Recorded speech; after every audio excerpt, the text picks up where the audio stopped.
ಸ್ನೇಹಿತರೆ ನಮಸ್ಕಾರ. ಸನಾತನ ಧರ್ಮ ಉವಾಚ ಯೂಟ್ಯೂಬ್ ಚಾನಲ್ಗೆ ಸುಸ್ವಾಗತ. ಇವತ್ತಿನ ವಿಡಿಯೋದಲ್ಲಿ ನಾವು ತಿಳ್ಕೊಳ್ಳುವಂಥ ಒಂದು ವಿಷಯಗಳೇನೆಂದರೆ, ನಮ್ಮ ಈ ಭಾರತ ದೇಶದ ಆಡಳಿತ ವ್ಯವಸ್ಥೆಯಲ್ಲಿ ಪ್ರತಿಯೊಬ್ಬ ಜವಾಬ್ದಾರಿಯುತ ನಾಗರಿಕನು ಅಥವಾ ಜವಾಬ್ದಾರಿಯುತ ಅಧಿಕಾರಿ ಆಗಿರ್ಬೋದು, ಯಾವುದೇ ಒಂದು ಜವಾಬ್ದಾರಿಯುತ ಕೆಲಸ ಮಾಡುವವನಿಗೆ ಒಂದಷ್ಟು ಅರ್ಹತೆಗಳನ್ನೋದು ಇರಬೇಕಾಗುತ್ತೆ. ಸ್ನೇಹಿತರೆ, ಎಲ್ಲರೂ ಒಂದು ವಿಷಯನ ಗಮನಿಸಿ. ರಾಜಕೀಯ ವ್ಯವಸ್ಥೆ ಒಂದು ಬಿಟ್ಟು ಬೇರೆ ಯಾವುದೇ ಖಾಸಗಿ ಕಂಪನಿಗಳಲ್ಲಾಗಿರ್ಬೋದು, ಸರ್ಕಾರಿ ಇಲಾಖೆಗಳಲ್ಲಾಗಿರ್ಬೋದು, ಸರ್ಕಾರಿ ಡಿಪಾರ್ಟ್ಮೆಂಟಲ್ಲಾಗಿರ್ಬೋದು, ಯಾವುದೇ ಒಬ್ಬ ಮನುಷ್ಯನ ಕೆಲಸ ಮಾಡಬೇಕಂದ್ರೆ ಅವನಿಗೊಂದಷ್ಟು ಅರ್ಹತೆ, ವಿದ್ಯಾರ್ಹತೆ ಅನ್ನೋದು ಮುಖ್ಯವಾಗಿ ಬೇಕಾಗುತ್ತೆ. ವಿದ್ಯಾರ್ಹತೆ ಅನ್ನೋದು ಎಷ್ಟು ಮುಖ್ಯ ಅಂದರೆ, ಎಷ್ಟು ಹೆಚ್ಚಿಗೆ ಓದಿದ್ರೆ ಅದಕ್ಕೆ ಸಂಬಂಧಿಸಿದಂತೆ ಅವನಿಗೆ ಕೆಲಸ ಸಿಗುತ್ತೆ, ಸಂಬಳ ಕೂಡ ಹೆಚ್ಚಿಗೆನೇ ಸಿಗುತ್ತೆ. ವಿದ್ಯಾರ್ಹತೆ ಕಮ್ಮಿ ಇದ್ದರೆ ಅದಕ್ಕೆ ತಕ್ಕಂತೆ ಕಮ್ಮಿ ಸಂಬಳ ಸಿಗುತ್ತೆ ಅಲ್ವಾ. ಪ್ರತಿಯೊಂದು ಕೆಲಸದಲ್ಲೂ, ಪ್ರತಿಯೊಂದು ಇಲಾಖೆಯಲ್ಲೂ, ಪ್ರತಿಯೊಂದು ಡಿಪಾರ್ಟ್ಮೆಂಟಲ್ಲಿ ಕೆಲಸ ಮಾಡಬೇಕಂದ್ರೆ ಅವನು ಎಷ್ಟೇ ಓದಿದ್ರು ಕೂಡ ಮತ್ತೆ ಅವನಿಗೊಂದಷ್ಟು ಪರೀಕ್ಷೆ ಇಡ್ತಾರೆ, ಒಂದು ಎಕ್ಸಾಮ್ ಅನ್ನೋದು ಇಡ್ತಾರಲ್ಲ, ಆ ಪರೀಕ್ಷೆಯಲ್ಲಿ ಪಾಸ್ ಆದರೆ ಮಾತ್ರ ಅವನಿಗೆ ಕೆಲಸ ಅಂತ ಕೊಡ್ತಾರೆ ಅಲ್ವಾ. ಸರ್ಕಾರಿ ಕೆಲಸ ಸಿಗ್ಬೇಕಂದ್ರೂ ಕೂಡ ಅವನು ಎಷ್ಟೇ ಓದಿದ್ರು ಕೂಡ ಒಂದಷ್ಟು ಪರೀಕ್ಷೆಯನ್ನು ಇಡ್ತಾರೆ. ಆ ಪರೀಕ್ಷೆಯಲ್ಲಿ ಅವನೇನಾದರೂ ಉತ್ತೀರ್ಣ ಆದರೆ ಮಾತ್ರ ಅವನಿಗೆ ಕೆಲಸ ಸಿಗುತ್ತೆ. ಅದಕ್ಕೂ ಎಷ್ಟೋ ಕಷ್ಟ ಪಡಬೇಕಾಗುತ್ತೆ. ಪೋಸ್ಟ್ಮ್ಯಾನ್ ಕೆಲಸ ಬೇಕಂದ್ರೂ ಕೂಡ ಒಬ್ಬ ಮನುಷ್ಯ SLCನೋ ಅಥವಾ PUCನೋ ಡಿಗ್ರಿನೋ ಪಾಸ್ ಆಗಿರಬೇಕು. ಅಂಥವ್ರಿಗೆ ಮಾತ್ರ ಆ ಪೋಸ್ಟ್ಮ್ಯಾನ್ ಕೆಲಸ ಅನ್ನೋದು ಕೂಡ ಸಿಗೋದು. ಅದೇ ರೀತಿ ಒಬ್ಬ ಮನುಷ್ಯ ಲಾಯರ್ ಆಗಬೇಕಂದ್ರೆ LLB ಓದಿರಬೇಕು, ಡಾಕ್ಟರ್ ಆಗಬೇಕಂದ್ರೆ MBBS ಓದಿರಬೇಕು, ಪೊಲೀಸ್ ಆಗಬೇಕಂದ್ರೆ KPS IPS ಈ ರೀತಿ ಪಾಸ್ ಆಗಿರಬೇಕು ಅಲ್ವಾ. ಅವ್ರು ಎಷ್ಟೇ ಓದಿದ್ರು ಕೂಡ, ಎಷ್ಟೇ ವಿದ್ಯಾರ್ಹತೆ ಇದ್ರೂ ಕೂಡ ಆ ಕೆಲಸ ಅನ್ನೋದು ಅವ್ರಿಗೆ ಬರಬೇಕಂದ್ರೆ ಒಂದು ಎಕ್ಸಾಮ್ ಅಂತ ಇಡ್ತಾರಲ್ವ, ಆ ಪರೀಕ್ಷೆ ಇಡ್ತಾರಲ್ವಾ, ಆ ಪರೀಕ್ಷೆಯಲ್ಲಿ ಅವರ ವಿದ್ಯಾರ್ಹತೆಗೆ ಮತ್ತೆ ಅವರಿಗೆ ಇರುವಂಥ ಒಂದು ಜ್ಞಾನಕ್ಕೆ ಸಂಬಂಧಿಸಿದಂತೆ ಒಂದು ಪರೀಕ್ಷೆ ಇಡ್ತಾರೆ. ಆ ಪರೀಕ್ಷೆಯಲ್ಲಿ ಪಾಸ್ ಆದರೆ ಮಾತ್ರ ಅವರಿಗೆ ಆ ಕೆಲಸ ಅನ್ನೋದು ಸಿಗುತ್ತೆ. ಈ ರೀತಿ ಪ್ರತಿಯೊಂದು ಡಿಪಾರ್ಟ್ಮೆಂಟಲ್ಲೂ, ಪ್ರತಿಯೊಂದು ಇಲಾಖೆಯಲ್ಲೂ, ಪ್ರೈವೇಟಲ್ಲಾಗಿರ್ಬೋದು, ಸರ್ಕಾರಿ ಕೆಲಸಗಳಲ್ಲಾಗಿರ್ಬೋದು, ಒಬ್ಬ ಮನುಷ್ಯ ಜವಾಬ್ದಾರಿಯುತ ಒಂದು ಕೆಲಸ ನಿರ್ವಹಿಸಬೇಕಾದ್ರೆ ಅವನು ಒಂದಷ್ಟು ವಿದ್ಯಾರ್ಹತೆ ಪಡೆದಿರಬೇಕು, ಓದಿರಬೇಕು, ಮತ್ತು ಪರೀಕ್ಷೆಯಲ್ಲಿ ಪಾಸ್ ಆಗಿರಬೇಕು. ಅಂಥವ್ರಿಗೆ ಮಾತ್ರ ಆ ಒಂದು ಜವಾಬ್ದಾರಿಯುತ ಕೆಲಸ ಅನ್ನೋದು ಕೊಡ್ತಾರೆ. ಡಿಪಾರ್ಟ್ಮೆಂಟ್ ಯಾವುದೇ ಆಗಿರ್ಬೋದು, ಖಾಸಗಿ ಆಗಿರ್ಬೋದು ಅಥವಾ ಸರ್ಕಾರಿ ಆಗಿರ್ಬೋದು, ಒಂದು ಜವಾಬ್ದಾರಿಯುತ ಕೆಲಸವನ್ನು ನಿರ್ವಹಿಸುವಂಥ ಒಂದು ವ್ಯಕ್ತಿ ಕನಿಷ್ಠ ಪಕ್ಷ ಒಂದು ವಿದ್ಯಾರ್ಹತೆ ಮತ್ತು ಒಂದು ಪರೀಕ್ಷೆಯಲ್ಲಿ ಪಾಸ್ ಆಗಿದ್ದರೆ ಮಾತ್ರ ಅಂಥ ವ್ಯಕ್ತಿಗಳಿಗೆ ಆ ಒಂದು ಜವಾಬ್ದಾರಿಯುತ ಕೆಲಸವನ್ನು ಕೊಡ್ತಾರೆ. ಆದರೆ ಒಂದು ರಂಗದಲ್ಲಿ ಮಾತ್ರ ಆ ರೀತಿ ವಿದ್ಯಾರ್ಹತೆಯೂ ಬೇಕಾಗಿಲ್ಲ.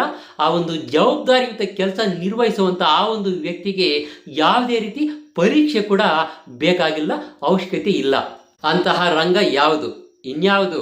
ಇದೆಯಲ್ಲ ರಾಜಕೀಯ ರಂಗ ಅಲ್ವಾ. ಎಲ್ಲರೂ ಸರಿಯಾಗಿ ಗಮನಿಸಿ.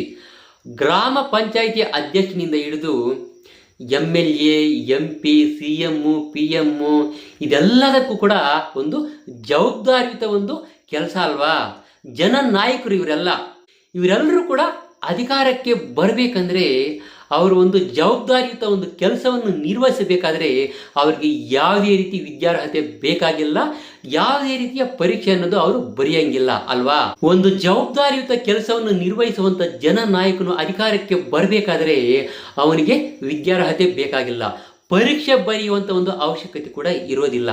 ಯಾವುದೇ ಡಿಪಾರ್ಟ್ಮೆಂಟಲ್ಲಿ, ಯಾವುದೇ ಕಚೇರಿಯಲ್ಲಿ, ಯಾವುದೇ ಇಲಾಖೆಯಲ್ಲಿ ಜವಾಬ್ದಾರಿಯುತ ಕೆಲಸ ಮಾಡಬೇಕಂದ್ರೆ ಪ್ರತಿಯೊಬ್ಬರಿಗೂ ಕೂಡ ವಿದ್ಯಾರ್ಹತೆಯನ್ನು ಲೆಕ್ಕಕ್ಕೆ ತಗೊಳ್ತಾರೆ ಮತ್ತು ಪರೀಕ್ಷೆ ಬರೆದ್ರೇನೆ, ಅದರಲ್ಲಿ ಪಾಸ್ ಆದ್ರೇ ಅವರಿಗೆ ಆ ಒಂದು ಜವಾಬ್ದಾರಿಯುತ ಕೆಲಸವನ್ನು ನಿರ್ವಹಿಸ್ತಾರೆ.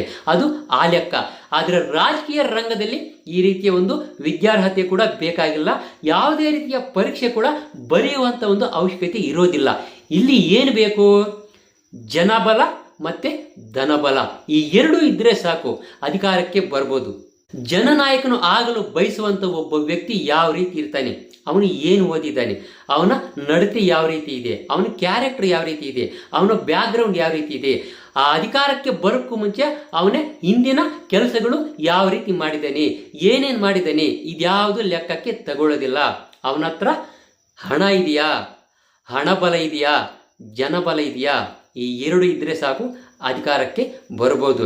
ಜನನಾಯಕನು ಆಗಲು ಬಯಸುವಂಥ ಒಂದು ವ್ಯಕ್ತಿಯ ನಡತೆ ಯಾವ ರೀತಿ ಇರುತ್ತೆ, ಅವನ ಬ್ಯಾಕ್ಗ್ರೌಂಡ್ ಏನಿದೆ, ಅಧಿಕಾರಕ್ಕೆ ಬರೋಕ್ಕೂ ಮುಂಚೆ ಅವನು ಏನು ಕೆಲಸ ಮಾಡ್ತಾ ಇದ್ದ, ಅವನ ಇತಿಹಾಸ ಚರಿತ್ರೆ ಯಾವ ರೀತಿ ಇದೆ, ಅವನ ಮೇಲೆ ಏನಾದರೂ ಕೇಸ್ ಇದೆಯಾ, ಪೊಲೀಸ್ ಸ್ಟೇಷನ್ಗೆ ಹೋಗಿದ್ದಾನ ಇಲ್ವಾ, ಏನಾದರೂ ಮರ್ಡ್ರು ಇತ್ತವ, ಕೊಲೆ ಇದಕ್ಕೆ ಸಂಬಂಧಿಸಿದ ಯಾವುದೇ ರೀತಿಯೊಂದು ಪ್ರಕರಣಗಳು ಅವನ ಮೇಲೆ ದಾಖಲಾಗಿದೆಯಾ, ಇದು ಯಾವುದು ಲೆಕ್ಕಕ್ಕೆ ತಗೊಳ್ಳೋದಿಲ್ಲ.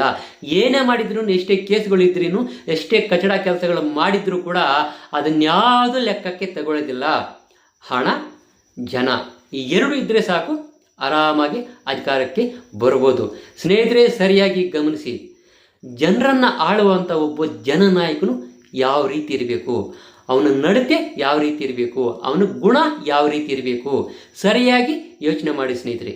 ನಿಜವಾದ ಜನನಾಯಕನು ಯಾವ ರೀತಿ ಇರಬೇಕು, ಒಬ್ಬ ಗ್ರಾಮ ಪಂಚಾಯಿತಿ ಅಧ್ಯಕ್ಷನು ಗ್ರಾಮವನ್ನು ಉದ್ಧಾರ ಮಾಡೋ ರೀತಿಯಲ್ಲಿ ಇರಬೇಕು, ಒಬ್ಬ MLA ತಾಲೂಕನ್ನು ಉದ್ಧಾರ ಮಾಡೋ ರೀತಿಯಲ್ಲಿ ಇರಬೇಕು, ಒಬ್ಬ MP ಜಿಲ್ಲೆಯನ್ನು ಉದ್ಧಾರ ಮಾಡೋ ರೀತಿಯಲ್ಲಿ ಇರಬೇಕು, ಒಬ್ಬ CM ರಾಜ್ಯವನ್ನು ಉದ್ಧಾರ ಮಾಡೋ ರೀತಿಯಲ್ಲಿ ಇರಬೇಕು, ಒಬ್ಬ PM ದೇಶವನ್ನು ಉದ್ಧಾರ ಮಾಡೋ ರೀತಿಯಲ್ಲಿ ಇರಬೇಕು. ಸ್ವಾರ್ಥಕ್ಕಾಗಿ ಅಲ್ಲದೆ ಸಮಾಜಕ್ಕಾಗಿ, ಲೋಕ ಕಲ್ಯಾಣಕ್ಕಾಗಿ ಬಯಸುವವನು ನಿಜವಾದ ಲೀಡರು, ನಿಜವಾದ ಜನನಾಯಕ. ಜನಗಳಿಗೆ ನಾಯಕನ ಅವಶ್ಯಕತೆ ಇಲ್ಲದೆ ಇರುವಂಥ ಒಂದು ಸುವ್ಯವಸ್ಥೆಯ ಆಡಳಿತವನ್ನು ರೂಪಿಸುವವನು, ಸೃಷ್ಟಿಸುವವನು ನಿಜವಾದ ಜನನಾಯಕ. ಮತಗಳು ಹಾಕುವ ಜನರನ್ನು ಯಾವುದೇ ಕಾರಣಕ್ಕೂ ನಾಯಿಗಳ ಥರ ಟ್ರೀಟ್ ಮಾಡಬೇಡಿ. ದಯವಿಟ್ಟು ಅವ್ರಿಗೂ ಒಂದಷ್ಟು ಬೆಲೆಯನ್ನು ಕೊಡಿ.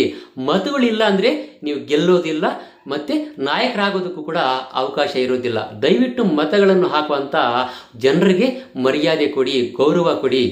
ಎಲೆಕ್ಷನ್ ಹತ್ರ ಬಂತು ಅಂದರೆ ಎಲ್ಲ ನಾಯಕರು ಬರ್ತಾರೆ, ಎಲ್ಲ ಲೀಡರ್ಸು ಬರ್ತಾರೆ, ಮನೆಗೂ ಬರ್ತಾರೆ, ಬೀದಿಗೂ ಬರ್ತಾರೆ, ನಮಸ್ಕಾರ ಮಾಡ್ತಾರೆ, ಬೇಕಾದರೆ ಕಾಲು ಕೂಡ ಹಿಡಿತಾರೆ.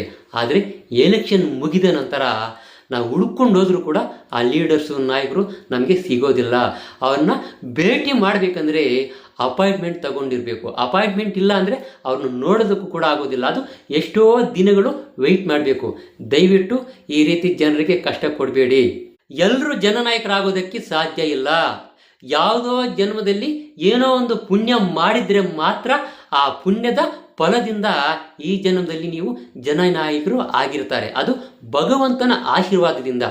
ಆ ಒಂದು ಭಗವಂತನ ಅನುಗ್ರಹ, ಆ ಒಂದು ಒಳ್ಳೆಯ ಅವಕಾಶ ಅನ್ನೋದು ಭಗವಂತ ನಮಗೆ ಒಂದು ಸಲ ಕಲ್ಪಿಸಿಕೊಡ್ತಾನೆ. ಆ ಭಗವಂತ ಕೊಟ್ಟಿರುವಂಥ ಆ ಒಂದು ಅವಕಾಶವನ್ನು ಸದುಪಯೋಗ ಪಡಿಸ್ಕೊಳ್ಬೇಕು. ಆ ಸದುಪಯೋಗ ಪಡಿಸ್ಕೊಂಡ್ರೆ ಮಾತ್ರ ಆ ಒಬ್ಬ ಜನನಾಯಕ ಇನ್ನು ಹಂತ ಹಂತವಾಗಿ ಮೇಲೆ ಹೋಗೋದಕ್ಕೆ ಸಾಧ್ಯತೆಗಳಿರುತ್ತೆ, ಅವಕಾಶ ಸಿಗುತ್ತೆ. ಅದನ್ನೇನಾದರೂ ದುರುಪಯೋಗ ಪಡಿಸ್ಕೊಂಡು ಜನರಲ್ಲಿ ನಿಮ್ಮ ಬಗ್ಗೆ ಕೆಟ್ಟ ಅಭಿಪ್ರಾಯ ಬಂದುಬಿಟ್ರೆ ಮತ್ತೆ ಆ ಒಂದು ಸ್ಥಾನವನ್ನು ಪಡೆಯೋದಕ್ಕೆ ಸಾಧ್ಯನೇ ಇಲ್ಲ. ಈಗಿರುವಂಥ ಒಂದು ಮರ್ಯಾದೆನೇ, ಹೀಗೆ ನಿಮಗೆ ಇರುವಂಥ ಒಂದು ಸ್ಥಾನವನ್ನು, ಆ ಭಗವಂತ ನಿಮಗೆ ಕೊಟ್ಟಿರ್ತಕ್ಕಂಥ ಜವಾಬ್ದಾರಿಯುತ ಒಂದು ಸ್ಥಾನವನ್ನು ಯಾವುದೇ ಕಾರಣಕ್ಕೂ ಕಳ್ಕೊಳ್ಳಬೇಡಿ. ಮತಗಳನ್ನು ಹಾಕುವಂಥ ಮತದಾರರಾಗಿರ್ಬೋದು, ಅಧಿಕಾರಕ್ಕೆ ಬರುವಂಥ ಜನನಾಯಕರಾಗಿರ್ಬೋದು, ಇಬ್ಬರು ಕೂಡ ಅವರ ಆಲೋಚನೆ ವಿಧಾನವನ್ನು ಬದಲಾಯಿಸ್ಕೊಳ್ಬೇಕು. ಇದೇ ರೀತಿ ಇದ್ದರೆ ಚೆನ್ನಾಗಿರಲ್ಲ, ಒಳ್ಳೆಯದು ಆಗೋದಿಲ್ಲ, ಸಮಾಜ ಉದ್ಧಾರನೂ ಆಗೋದಿಲ್ಲ, ಸರ್ವನಾಶ ಆಗೋಗ್ತದೆ. ಜನರು ಕೂಡ ಅಷ್ಟೇ, ಯಾರು ಹೆಚ್ಚಿಗೆ ದುಡ್ಡು ಕೊಡ್ತಾರೋ ಅವರಿಗೆ ಓಟ್ ಹಾಕ್ತಾರೆ. ಅವನು ಮುಂದಿನ ದಿನಗಳಲ್ಲಿ ಅಧಿಕಾರಕ್ಕೆ ಬಂದು ಜನರಿಗೆ ಒಳ್ಳೆಯ ಕೆಲಸಗಳನ್ನು ಮಾಡ್ತಾನ ಇಲ್ವಾ, ಅವನು ಒಳ್ಳೆಯವನ ಕೆಟ್ಟವನ, ಇದನ್ನು ಯಾವುದನ್ನು ಲೆಕ್ಕಕ್ಕೆ ತಗೊಳ್ಳೋದಿಲ್ಲ. ಯಾರು ದುಡ್ಡು ಕೊಟ್ಟರೆ ಅವರಿಗೆ ಓಟು, ನೋಟಿಗೆ ಓಟು, ಓಟಿಗೆ ನೋಟು. ಮತಗಳನ್ನು ಹಾಕುವ ಮತದಾರರು ಕೂಡ ಅಷ್ಟೇ, ಯಾವಾಗ ನಾವು ಜನನಾಯಕರಿಂದ ದುಡ್ಡನ್ನು ತಗೊಂಡು ಓಟ್ ಹಾಕಿರ್ತೀವೋ ಆವಾಗ ನಮ್ಮ ಮತವನ್ನು ನಾವು ಮಾರ್ಕೊಂಡಂಗೆ, ನಮ್ಮ ಕ್ಯಾರೆಕ್ಟರನ್ನು, ನಮ್ಮ ತನವನ್ನು ನಾವು ಅವರಿಗೆ ಮಾರ್ಕೊಂಡಂಗೆ, ಗುಲಾಮರಾಗ್ಬಿಡ್ತೀವಿ. ಯಾವುದೇ ರೀತಿಯ ಕೆಲಸಗಳನ್ನು ಮುಂದಿನ ದಿನಗಳಲ್ಲಿ ಅವರಿಂದ ನಾವು ಬಯಸೋದಕ್ಕೆ ನಮಗೆ ಯಾವುದೇ ರೀತಿಯ ಅಧಿಕಾರ ಆಗಲಿ, ರೈಟ್ಸ್ ಆಗಲಿ ಇರೋದಿಲ್ಲ.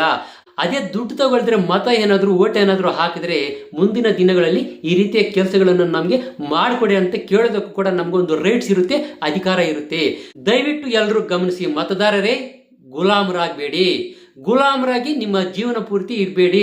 ಅಧಿಕಾರಕ್ಕೆ ಬರುವಂಥ ಜನನಾಯಕರು ಯಾರೇ ಆಗಿರ್ಬೋದು, ನಮ್ಮ ಪಕ್ಷ ಸರಿ ಇದೆ, ಅವ್ರ ಪಕ್ಷ ಸರಿ ಇಲ್ಲ, ಇನ್ನೊಂದು ಪಕ್ಷ ಸರಿ ಇಲ್ಲ, 4-5 ಪಕ್ಷಗಳಿರ್ತವೆ, 10-20 ಪಕ್ಷಗಳಿರ್ತವೆ. ಎಲ್ಲ ಪಕ್ಷಗಳನ್ನು ಬೆರಳೆತ್ತಿ ತೋರಿಸ್ತಾರೆ. ಆದರೆ ಇವ್ರ ಪಕ್ಷ ಕರೆಕ್ಟ್ ಆಗಿದೆ ಅಂದ್ಕೊಳ್ತಾರೆ. ಯಾವುದೇ ಕಾರಣಕ್ಕೂ ಬೇರೆ ಪಕ್ಷದ ಬಗ್ಗೆ ಬೆರಳೆತ್ತಿ ತೋರಿಸುವಂಥ ಅಧಿಕಾರ ನಮಗಿರೋದಿಲ್ಲ. ಅಧಿಕಾರ ಸ್ವೀಕರಿಸುವಂಥ ಜನನಾಯಕರು ಯಾರೇ ಆಗಿರ್ಬೋದು ಅವರು ಕರೆಕ್ಟ್ ಆಗಿರಬೇಕು. ಅವರು ಮಾಡುವಂಥ ಒಂದು ಜವಾಬ್ದಾರಿಯುತ ಕೆಲಸಗಳು ಏನಿದೆಯೋ ಅದನ್ನು ಸರಿಯಾಗಿ ನಿರ್ವಹಿಸಿಕೊಂಡು ಹೋಗಬೇಕು. ಯಾವುದೇ ಕಾರಣಕ್ಕೂ ಬೇರೆ ಪಕ್ಷದ ಬಗ್ಗೆ ಬೆರಳೆತ್ತಿ ತೋರಿಸ್ತಾ ಇದ್ದೀವಿ ಅಂದರೆ ಅವರ ಕ್ಯಾರೆಕ್ಟರ್ ಸರಿ ಇಲ್ಲ ಅಂತ ಅರ್ಥ ಮಾಡ್ಕೋಬೇಕು. ಕರೆಕ್ಟಾಗಿ ಧರ್ಮಬದ್ಧವಾಗಿ ಧರ್ಮ ಪಾಲನೆ ಮಾಡುವಂಥ ಜನನಾಯಕನು ಯಾರು ಏನು ಮಾಡಿದ್ರು ತಲೆ ಕೆಡಿಸ್ಕೊಳ್ಳಲ್ಲ. ಅವನು ಜವಾಬ್ದಾರಿ ಏನಿದೆಯೋ ಧರ್ಮ ಪಾಲನೆಯನ್ನು ಮಾಡ್ತಾನೆ ಅಷ್ಟೇ, ಬೇರೊಬ್ಬರ ಬಗ್ಗೆ ಬೆರಳೆತ್ತಿ ತೋರಿಸೋದಿಲ್ಲ. ಊರಾಗಿರ್ಬೋದು, ಪಂಚಾಯತ್ ಆಗಿರ್ಬೋದು, ತಾಲೂಕು ಆಗಿರ್ಬೋದು, ಜಿಲ್ಲೆ ಆಗಿರ್ಬೋದು, ದೇಶ ಆಗಿರ್ಬೋದು, ಎಲ್ಲವನ್ನು ಒಗ್ಗೂಡಿಸುವವನು ನಿಜವಾದ ಜನನಾಯಕ. ವಿಭಜನೆ ಮಾಡಿ ಎಲ್ಲಗಳನ್ನು ಭಾಗಗಳಾಗಿ ಛಿದ್ರಿಯಾಗಿ ಮಾಡ್ತಾರಲ್ಲ ಅವರು ನಿಜವಾದ ಜನನಾಯಕರಲ್ಲ. ಸರಿಯಾಗಿ ಅರ್ಥ ಮಾಡ್ಕೊಳ್ಳಿ.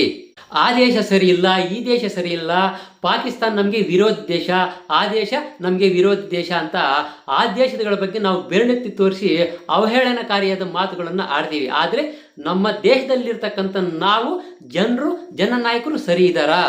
ಒಬ್ಬ ನಾಯಕನು ಇನ್ನೊಬ್ಬ ನಾಯಕನ ಬಗ್ಗೆ ಕೆಟ್ಟದಾಗ ಬೈತೇನೆ, ಇನ್ನೊಬ್ಬ ನಾಯಕನು ಮತ್ತೊಬ್ಬ ನಾಯಕನ ಬಗ್ಗೆ ಕೆಟ್ಟದಾಗ ಮಾತಾಡ್ತೇನೆ, ಏನೇನೋ ಮಾತಾಡ್ತಾರೆ. ಅವನು ಸರಿ ಇಲ್ಲ, ಇವನು ಸರಿ ಇಲ್ಲ, ಅವನ ಅಧಿಕಾರ ಸರಿ ಇಲ್ಲ, ನಾವು ಕರೆಕ್ಟ್ ಆಗಿದ್ದೀವಿ, ಅವನು ಕರೆಕ್ಟ್ ಆಗಿಲ್ಲ ಅಂತ ನಮ್ಮ ಭಾರತ ದೇಶದಲ್ಲೇ ಇಷ್ಟೊಂದು ತೂತುಗಳಿರಬೇಕಾದ್ರೆ ಬೇರೆ ದೇಶದ ಬಗ್ಗೆ ನಾವು ಏನಕ್ಕೆ ಮಾತಾಡಬೇಕು? ನಾವು ಕರೆಕ್ಟ್ ಆಗಿರಬೇಕು. ನಮ್ಮ ಭಾರತ ದೇಶದಲ್ಲಿ ಇರತಕ್ಕಂಥ ಪ್ರತಿಯೊಬ್ಬ ಪ್ರಜೆ ಕೂಡ, ಪ್ರತಿಯೊಬ್ಬ ಜನನಾಯಕನು ಕೂಡ ಚೆನ್ನಾಗಿರಬೇಕು, ಒಳ್ಳೆ ರೀತಿಯಲ್ಲಿ ಇರಬೇಕು, ಪ್ರಾಮಾಣಿಕವಾಗಿ ಇರಬೇಕು. ಆ ರೀತಿ ಇದ್ರೆ ಮಾತ್ರ ನಾವು ಬೇರೆ ದೇಶದ ಬಗ್ಗೆ ಮಾತಾಡುವಂಥ ಒಂದು ಹಕ್ಕಾಗಲಿ ಅಧಿಕಾರ ಆಗಲಿ ನಮಗೆ ಇರುತ್ತೆ. ಒಂದು ಊರಿನಲ್ಲಿ 5 ಜನನಾಯಕರು ಇದ್ರು ಅಂದರೆ ಆ 5 ಜನ ಕೂಡ ಒಂದೇ ಮಾತಿನಂತೆ ಇರಬೇಕು, ಒಂದೇ ದಾರಿಯಲ್ಲಿ ಹೋಗಬೇಕು, ಒಂದೇ ರೀತಿ ಆಲೋಚನೆ ಮಾಡುವಂಥ ಒಂದು ಪರಿಸ್ಥಿತಿ ಇರಬೇಕು. ಒಂದು ಕೈಯಲ್ಲಿ 5 ಬೆರಳಿದ್ರೆ ಮಾತ್ರ ಆ ಕೈಗೆ ಶಕ್ತಿ ಇರುತ್ತೆ, ಬಲ ಇರುತ್ತೆ. ಆ ಕೈಯಲ್ಲಿ ಒಂದು ಬೆರಳೇನಾದರೂ ಹೋಗ್ಬಿಟ್ರೆ ಆ ಕೈಯಲ್ಲಿ ಇರ್ತಕ್ಕಂಥ ಒಂದು ಶಕ್ತಿ ಆಗಿರ್ಬೋದು, ಬಲ ಆಗಿರ್ಬೋದು ಸ್ವಲ್ಪ ಕಡಿಮೆಯಾಗುತ್ತೆ. ಒಂದು ಊರಾಗಿರ್ಬೋದು, ಪಂಚಾಯಿತಿ ಆಗಿರ್ಬೋದು, ತಾಲೂಕು ಆಗಿರ್ಬೋದು, ಜಿಲ್ಲೆ ಆಗಿರ್ಬೋದು, ದೇಶ ಆಗಿರ್ಬೋದು, ಅದರ ಪರಿಮಿತಿಯಲ್ಲಿ ಇರ್ತಕ್ಕಂಥ ಒಬ್ಬ ಜನನಾಯಕರು ಒಟ್ಟಿಗೆ ಇದ್ದು ಲೋಕ ಕಲ್ಯಾಣವನ್ನು ಮಾಡಬೇಕು, ಸಮಾಜವನ್ನು ಉದ್ಧಾರ ಮಾಡಬೇಕು ಅಂತ ಅವ್ರಿಗೇನಾದರೂ ಮನಸ್ಸಿದ್ರೆ ಒಗ್ಗಟ್ಟಿನಿಂದ ಕೆಲಸ ಮಾಡಿದ್ರೆ ಊರು ಉದ್ಧಾರ ಆಗುತ್ತೆ, ತಾಲೂಕು ಉದ್ಧಾರ ಆಗುತ್ತೆ, ಪಂಚಾಯಿತಿನೂ ಉದ್ಧಾರ ಆಗುತ್ತೆ, ಜಿಲ್ಲೆನೂ ಉದ್ಧಾರ ಆಗುತ್ತೆ, ದೇಶ ಕೂಡ ಉದ್ಧಾರ ಆಗುತ್ತೆ. ಅದು ಬಿಟ್ಬಿಟ್ಟು ಹಣಬಲದಿಂದ ಸ್ವಾರ್ಥಕ್ಕಾಗಿ ಹಣದ ಅಧಿಕಾರಕ್ಕೋಸ್ಕರ ಯಾರು ಆಸೆ ಪಡ್ತಾರೋ ಆವಾಗ ಛಿದ್ರಿ ಆಗೋಗುತ್ತೆ.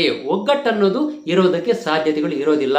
ಆವಾಗ ಊರು ನಾಶ ಆಗೋಗುತ್ತೆ, ಊರ ಉದ್ಧಾರ ಆಗೋದಿಲ್ಲ, ತಾಲೂಕು ಉದ್ಧಾರ ಆಗೋದಿಲ್ಲ, ಜಿಲ್ಲೆನೂ ಉದ್ಧಾರ ಆಗೋದಿಲ್ಲ, ದೇಶನೂ ಉದ್ಧಾರ ಆಗೋದಿಲ್ಲ. ನಮ್ಮಲ್ಲೇ ಇಷ್ಟು ವೀಕ್ನೆಸ್ಗಳಿದ್ದರೆ ಬೇರೆಯವರು ಬಂದು ನಮ್ಮನ್ನು ಆಳೋದಕ್ಕೆ ಪ್ರಯತ್ನ ಪಡ್ತಾರೆ. ಬ್ರಿಟಿಷರ ಕಾಲದಲ್ಲಿ ಯಾವ ರೀತಿ ನಮ್ಮನ್ನು ಆಳ್ತಾ ಇದ್ರೋ ಆ ರೀತಿ ನಾವೇನಾದರೂ ವೀಕ್ ಆಗಿಬಿಟ್ರೆ ನಮ್ಮನ್ನು ಆಳೋದಕ್ಕೆ ಇನ್ನೊಬ್ಬ ದೊರೆ ಬರ್ತಾನೆ, ಇನ್ನೊಬ್ಬ ಅಧಿಕಾರ ಬರ್ತಾನೆ. ಅವರ ಹತ್ರ ಆಮೇಲೆ ನಾವು ಗುಲಾಮರಾಗೋದಕ್ಕೆ ಅವಕಾಶಗಳು ಇರ್ತವೆ. ಬೇರೊಬ್ಬರ ಹತ್ರ ನಾವು ಗುಲಾಮರಾಗಿ ಇರೋದಕ್ಕೆ ಬೇಕಾ? ಇರೋಂದು ಪರಿಸ್ಥಿತಿ ನಮಗೆ ಬರೋದು ಬೇಡ. ನಮ್ಮ ಭಾರತ ದೇಶದಲ್ಲಿ 10 ಪಕ್ಷಗಳು ವಿಭಜನೆ ಮಾಡುವಂಥ, ಜನರನ್ನು ಒಗ್ಗೂಡಿಸುವಂಥ ಒಂದು ಸುವ್ಯವಸ್ಥೆ ಬಿಟ್ಬಿಟ್ಟು ಜನರನ್ನು ಛಿದ್ರಿಯಾಗಿ ಬೇರೆ ಬೇರೆ ಮಾಡುವಂಥ ಒಂದು ಪಕ್ಷಗಳು ನಮಗೆ ಬೇಕಾಗಿಲ್ಲ. ಊರನ್ನಾಗಿರ್ಬೋದು, ಜಿಲ್ಲೆಯನ್ನಾಗಿರ್ಬೋದು, ತಾಲೂಕನ್ನಾಗಿರ್ಬೋದು, ದೇಶವನ್ನು ಒಗ್ಗೂಡಿಸುವಂತಹ, ಸಮಾಜ ಉದ್ಧಾರ ಆಗುವಂಥ, ಲೋಕ ಕಲ್ಯಾಣವನ್ನು ಬಯಸುವಂಥ ಒಂದು ಪಕ್ಷವನ್ನು ಸೃಷ್ಟಿ ಮಾಡುವಂಥ ನಿಸ್ವಾರ್ಥ ನಾಯಕರು ನಮಗೆ ಬೇಕು. ರಾಮರಾಜ್ಯವನ್ನು ಮಾಡುವಂಥ ಒಂದು ಜನನಾಯಕ ನಮಗೆ ಬೇಕು. ಆ ರೀತಿಯ ನಾಯಕರನ್ನು ಆಯ್ಕೆ ಮಾಡಿಕೊಳ್ಬೇಕು. ಆ ರೀತಿಯ ನಾಯಕರು ಇದ್ದರೆ ಮಾತ್ರ ನಾವು ಉದ್ಧಾರ ಆಗೋಕ್ಕೆ ಅವಕಾಶಗಳಿದ್ದಾವೆ. ನಮ್ಮ ದೇಶ ಉದ್ಧಾರ ಆಗೋದಕ್ಕೂ ಕೂಡ ಕಾರಣ ಆಗುತ್ತೆ. ಸ್ನೇಹಿತರೆ, ಈಗಲಾದರೂ ಯೋಚನೆ ಮಾಡಿ. ಜನರನ್ನು ವಿಭಜನೆ ಮಾಡುವಂಥ ಒಂದು ಪಕ್ಷ ಆಗಿರ್ಬೋದು, ಯಾವುದೇ ಪಕ್ಷ ಆಗಿರ್ಬೋದು, ಯಾರೇ ನಾಯಕರಾಗಿರ್ಬೋದು, ಅಂತಹ ಪಕ್ಷನೂ ನಮಗೆ ಅವಶ್ಯಕತೆ ಇಲ್ಲ, ಅಂತಹ ಜನನಾಯಕರು ಕೂಡ ನಮಗೆ ಬೇಕಾಗಿಲ್ಲ.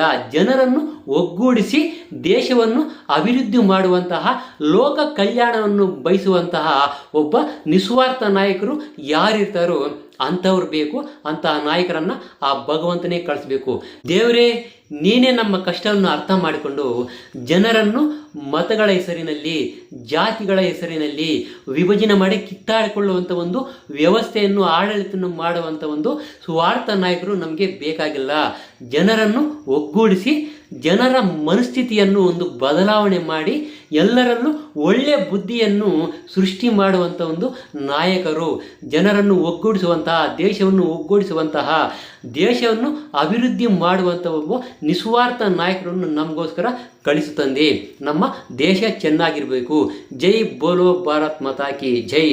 ಸ್ನೇಹಿತರೆ, ಇದೇ ಥರ ಇನ್ನಷ್ಟು ಆಸಕ್ತಿಕರವಾದ ವಿಷಯಗಳನ್ನು ನೀವೇನಾದರೂ ತಿಳ್ಕೋಬೇಕು ಅಂದರೆ ದಯವಿಟ್ಟು ನಮ್ಮ ಸನಾತನ ಧರ್ಮ ಉವಾಚ ಅನ್ನೋ ಯೂಟ್ಯೂಬ್ ಚಾನಲನ್ನು ಸಬ್ಸ್ಕ್ರೈಬ್ ಮಾಡ್ಕೊಳ್ಳೋದನ್ನು ಮಾತ್ರ ಮರಿಬೇಡಿ. ನೀವು ಸಬ್ಸ್ಕ್ರೈಬ್ ಮಾಡಿದ್ರೆ ಇದೇ ಥರ ಇನ್ನಷ್ಟು ಆಸಕ್ತಿಕರವಾದ ವಿಷಯಗಳನ್ನು ವಿಡಿಯೋಗಳನ್ನು ಮಾಡೋದಕ್ಕೆ ನನಗೆ ಅನುಕೂಲ ಆಗುತ್ತೆ. ಧನ್ಯವಾದಗಳು.